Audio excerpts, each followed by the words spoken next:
What's good everybody, I hope you're all doing well today. Welcome to our third video in the new revisited classic WoW dungeon gold farming series. As the title suggests, we're going back to the Stockades today. If you'd like to know how you can make 60 gold or more per hour from Shadowfang Keep though, then I highly recommend that you watch the previous video in this revisited gold farming series. You can find a card to that in the upper right hand portion of the screen right now. Alternatively, you can find a link down below in the description box. Anyways, since you're about to find out how you can make nearly 100 gold per hour from the Stockades, I'd massively appreciate it if you could give this video a quick thumbs up so that more people can benefit from this video. And also a cheeky little share wouldn't go amiss either. Cheers. Going straight into it today, and here are some information about this gold farm. You can easily reach between 70 and 90 gold per hour from this gold farm. If you use a little brain power, of course. I know some people don't, which could make this a big ask. But don't listen to them, they're called haters for a reason. If you want to make the boasted amount in the title, you'll need to make use of the vendor, the auction house, and lower levels to boost.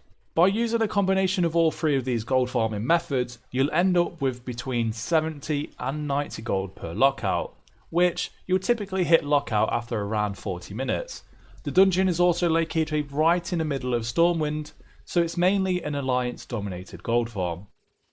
Moving on now, and let's talk about who is it good for. The top booster for this is going to be a Paladin, hands down, followed secondly by a mage. Mages won't be able to use any of the tricks in here, or at least not like they can in SM or Maradon. The great thing about this though is the fact that warriors will also have a field day here, since the mobs die fairly fast and the dungeon is small. A warrior would be pretty effective in here in my opinion. I've even had one boost my rogue in here and he came quite close to lockout too. Below warriors are going to be the likes of your other DPS classes such as druids or hunters. Any other classes though, I'm afraid, will not be much use in here. Moving on to the negatives and the positives now, and let's as always start out with the negatives first. The first is the fact that since it is small, you can easily hit lockout. That's right, this is a negative because you'll need to find other ways to maximise your gold per hour. If you're that serious about making gold, that is. The second downside to this is the fact that the mobs on the right side of the dungeon will stun you like crazy, making it slightly more difficult than what it should be. Sometimes resulting in the need to bubble a little too early if I'm being honest. And of course the final fact is that, much like Ragefire Chasm, this one is also in the city, so for the Horde, good luck getting in there. Moving on to the positives now, and just like I mentioned, this dungeon is in Stormwind. Specifically, it's right here. So for us Alliance players, this is amazing. We've got our vendors, mailboxes, banks, and the auction house right next to us. Another positive is the fact that this place is very popular in the boosting service market. So you'll rarely find yourself stuck for people not needing a boost. The fact that warriors can boost this is pretty good too, just saying. This class is often stuck in the mud with gold farming, so this could be a great option for you. If you are a warrior and have tried this, let me know in the comment section below with how you get on with this gold farm. It'd be really interesting to know. The final positive that I'm going to list is the fact that you can make so much gold in here. You can realistically reach the boasted 90 gold per hour from this dungeon, which is usually in under an hour, so that's absolutely amazing. So for those final 10 or 20 minutes, you can enjoy a nice cup of tea and a cake. Cheers. Moving on to the how-to now, and just in typical fashion, I'm now going to switch over to a live commentary of me doing the final run before the lockout. Before I do transition to this section of the video though, I'm going to quickly break down how we can actually make this gold.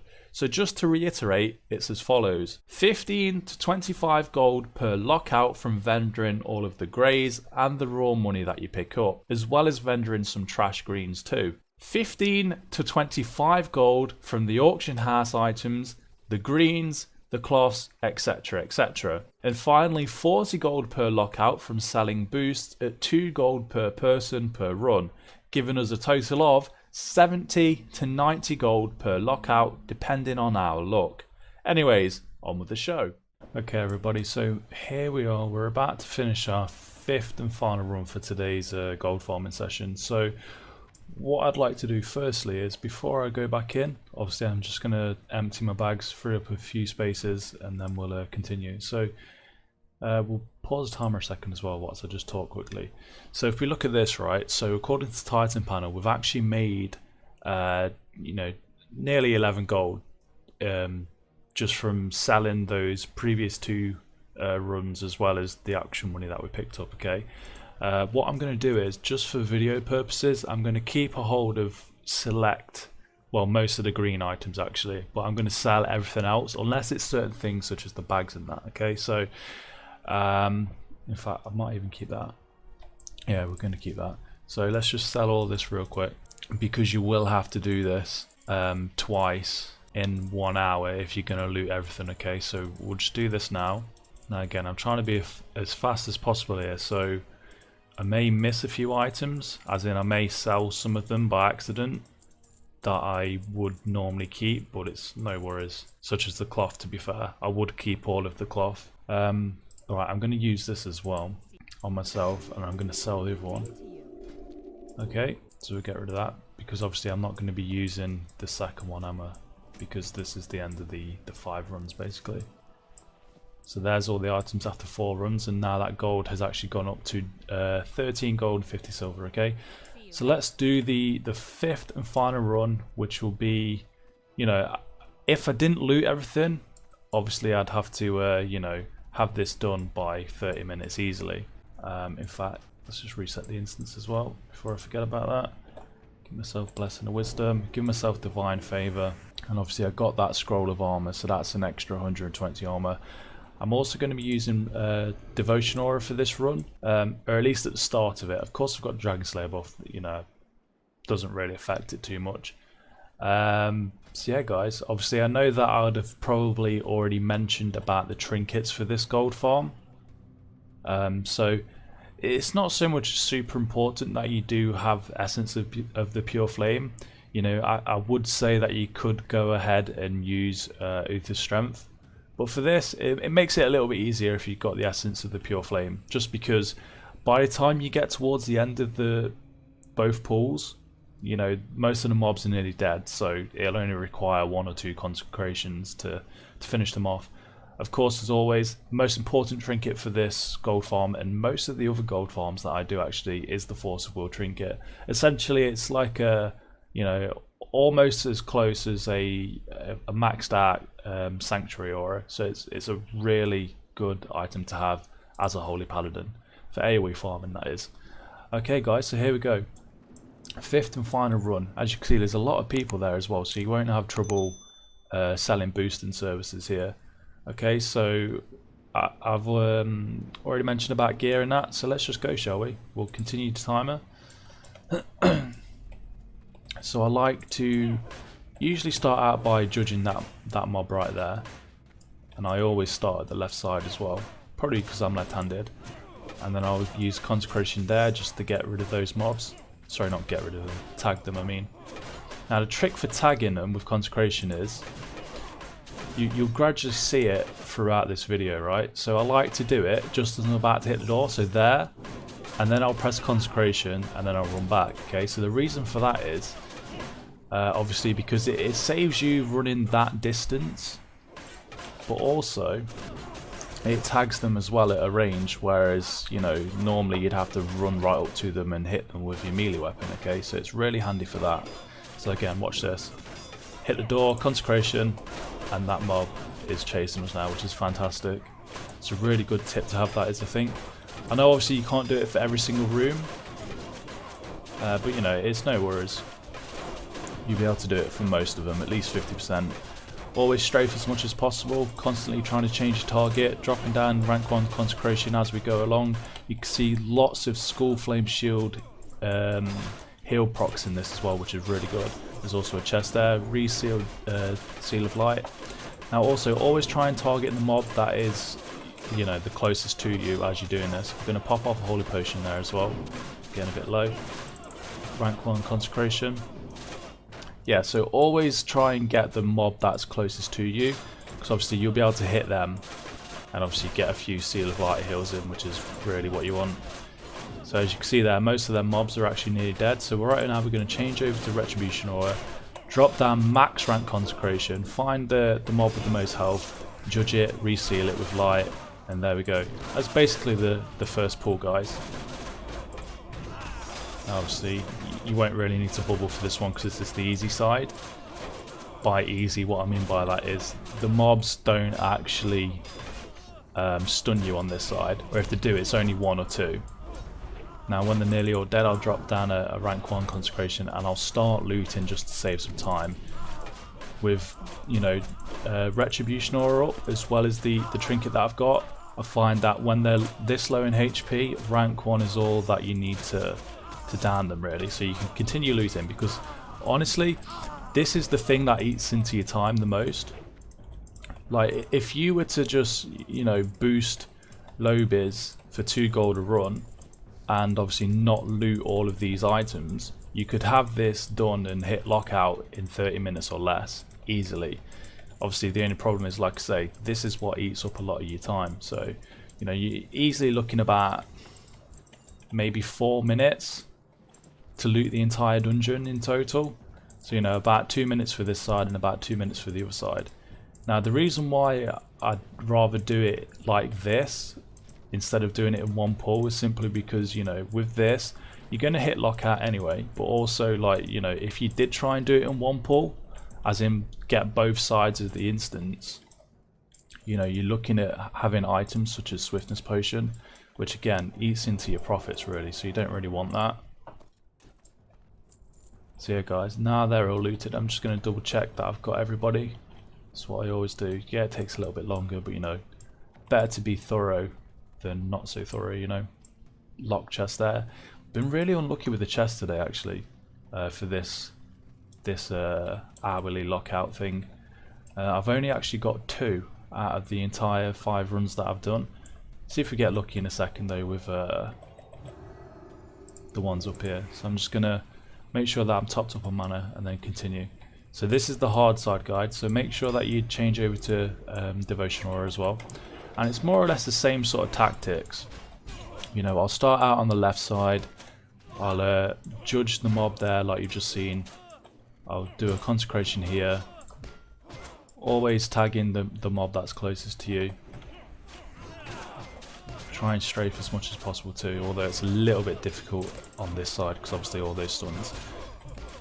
But, we've got lucky there with chest, it's unlocked, which is good. So you can see the skull flame popping off, right guys? It's gone off at least, you know, 6 times that I've seen in this run, which is really good.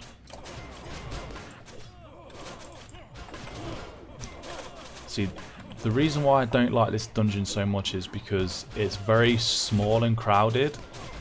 Like, there isn't really, you know, much room to run around, and you know, obviously it's kind of hard to see things too with the roof being so low and stuff. So once you get to this point, I'm gonna pop bubble soon just so I can run to the final boss easy enough. In fact, I might do it now actually. I'm gonna heal myself because I'm quite low. So right now I need to get these mobs, which I'll do that like so. Now I'm going to try and get to Basil Fred before they actually get me quite low on HP, which I've done now. So run into his room, target the boss, drop down max rank consecration, reseal, rejudge, if I can, all the bloody stuns. And there we go, it's basically that, easy as ABC really guys. Super easy dungeon to do. Not so fun after you've done it so many times in a row, like I do. But you know, it's easy enough.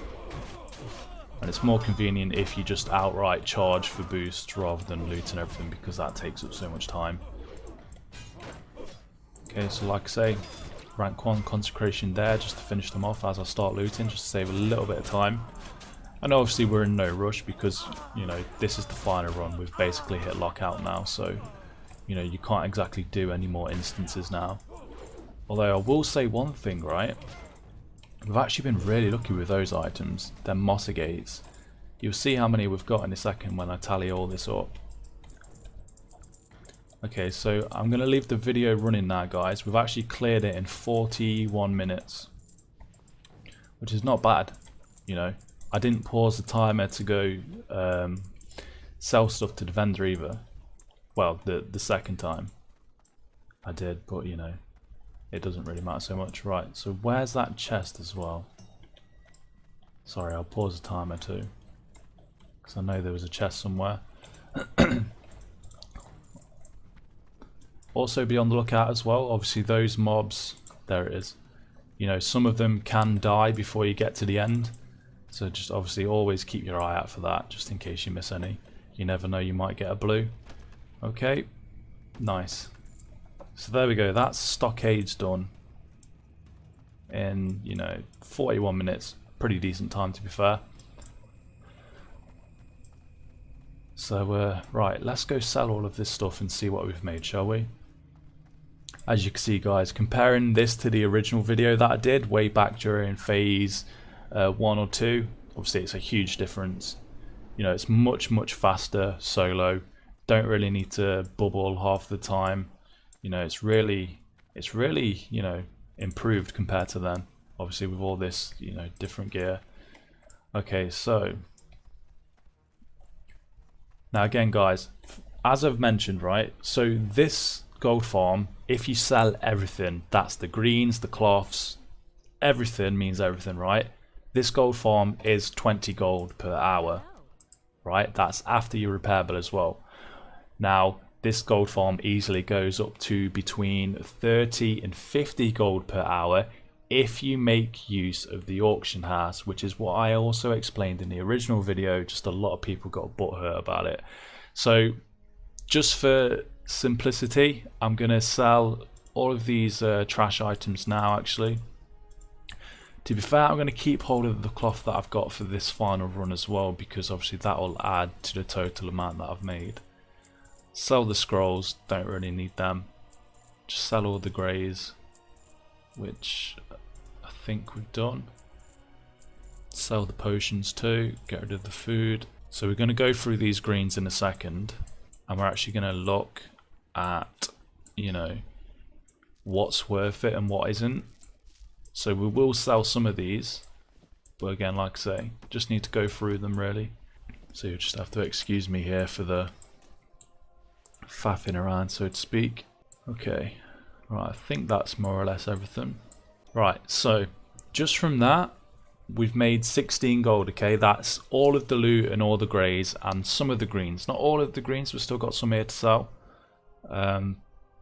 So that, like I say, guys, we're coming close to that 20 gold per hour, like I say, but obviously we're going to take a look at this now. So for this, what's this? Of the eagle, right? I'm going to sell that for, you know, how much did it say? 33 silver. We've also got this, bright gloves. They're pretty good. They're also worth nearly 2 gold on my server, although realistically I'd say they're worth about a gold. So we're going to keep them. Of the boar, we're going to get rid of that. Of the bear, we're going to keep that, because that's a good one. Arcane Wrath, we're going to get rid of that. Of the monkey, we're going to keep that, because that's worth nearly a gold, which is pretty decent. What's this? Of the whale, we're going to get rid of that, especially as a two-hander. We're going to keep that, I think. Good for paladins.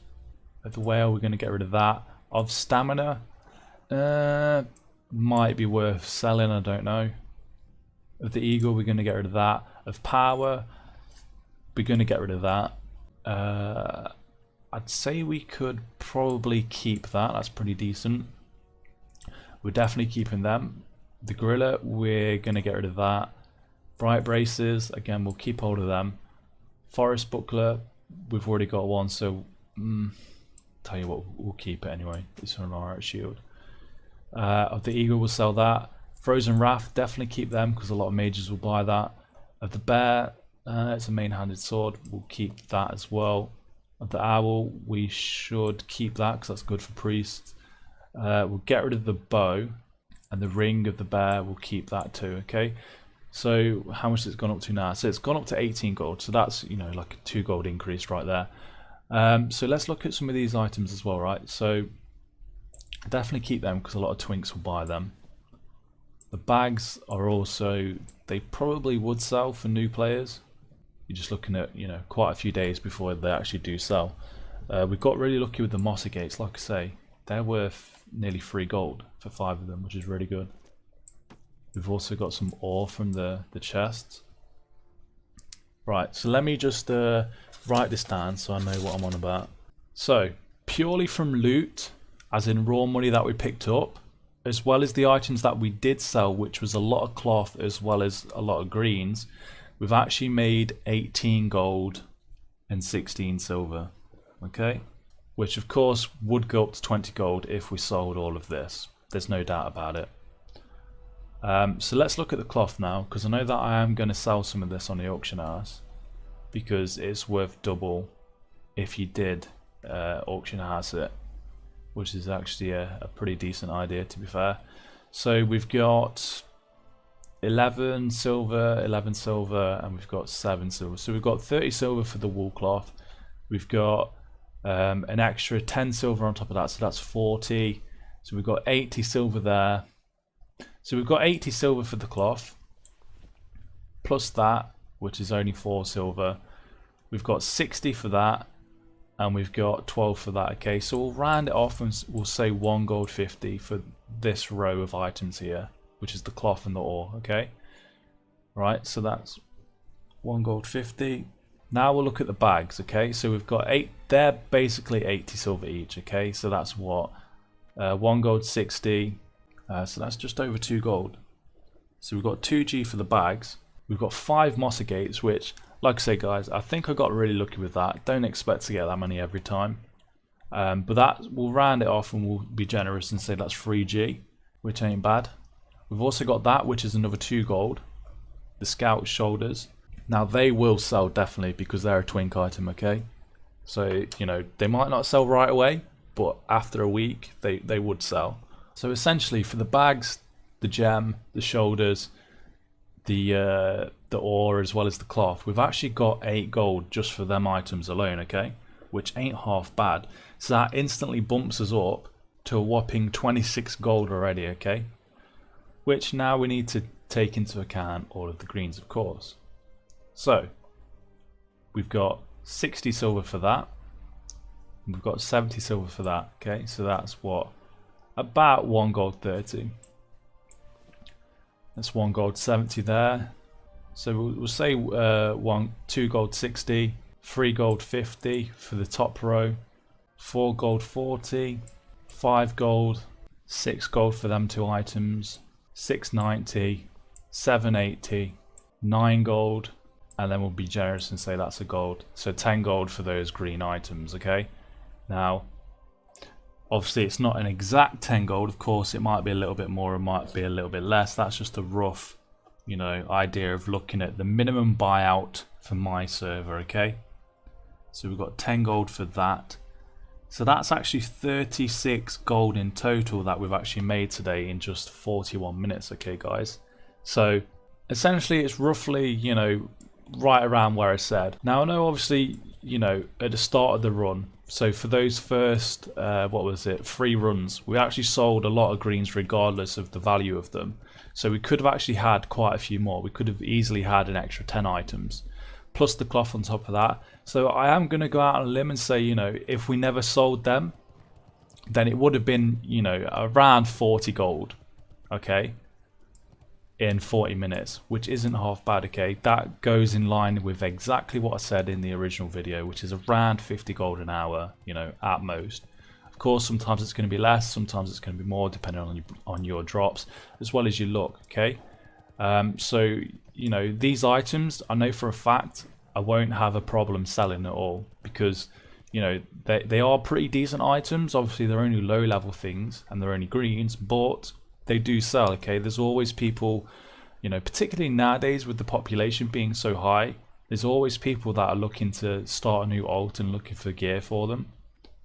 You know, as you can see, it's like what, it's 12:30 on a Thursday, you know, so it's not even lunchtime, and look how many people are in Stormwind. Of course there's going to be people all the time looking for new items. So you know, your market, you're never really going to struggle to sell things like that. Of course, like I say though, right, some items might not sell for a week. You know, that's just the way it goes. But they will sell eventually. And you know, comparing them to the actual vendor price, it just, you know, it's so much better. Like, take for example, let's find a good one. We'll say this shield actually. If you look at it, so if we vendor that, it's only 15 silver. But if we sell it on the auction house, it's 90 silver, so nearly a gold. So, you know, even if you don't sell it 3 times in a row, so 3 days in a row, you know, taking into account the auction house fees, you're still going to be in, like, more profit than what you would have sold it initially to the vendor. So like I say guys, it's always worth it using your initiative, picking out certain greens and selling them on the auction house, like I've always said to you. Okay, so essentially what I would do if I never sold everything for video purposes, instead of going to the vendor, which is only there, I would have spent an extra couple of minutes running to here to the mailbox and sending all of those to my my bank alt, and then going back in for another round, because essentially, right, you're going to hit lockout anyway. Like I say, you know, an extra couple of minutes on top of this was still way under lockout. You know, even if I be generous to say it would have taken like an extra 10 minutes, that's still 51 minutes, which means that, you know, you're making 50 gold roughly an hour from all of the auction house stuff, as well as the money that you pick up. On top of that, if you really wanted to go and, you know, push things to the limit, obviously take a full group with you as well. Say that you're taking all the items, charge them 2 gold a run, which is still cheaper than a lot of people. I do see a lot of mages. In fact, let's see if we can see any in the world chat whilst we're talking. But I do see a lot of mages, and sometimes paladins as well, charging 3 gold per run, which obviously if it's 3 gold per run, it's 60 gold an hour, right?